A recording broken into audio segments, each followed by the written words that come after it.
So when every senator begins their term, they take an oath to support and defend the Constitution of the United States.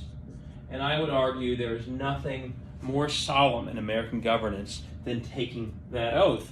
And in taking that oath, they are committing to many things, but one of them is to uphold Article 4, Section 4 of the Constitution, and that's the clause where the Constitution says that the United States shall guarantee to all states in the Union a Republican form of government.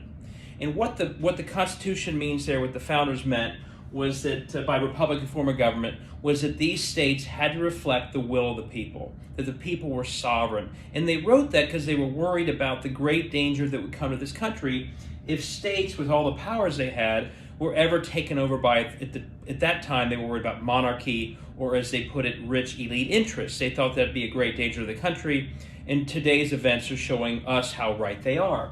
So this is why the guarantee clause is in the Constitution.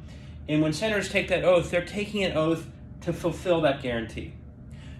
When put up against, when in battle with the filibuster, this clause, this oath, overwhelms the filibuster. It's simply not good enough to say, well, I support the legislation, but because 50 members of the Senate don't agree with me, I'm not going to actually make it happen. There's simply no excuse, none whatsoever, for violating an oath you've taken to support and defend the guarantee clause of this country. And that's why, as we move forward, if you support the legislation and you see the attacks on democracy for what they are, the filibuster cannot and should not stand in the way of fulfilling this solemn duty.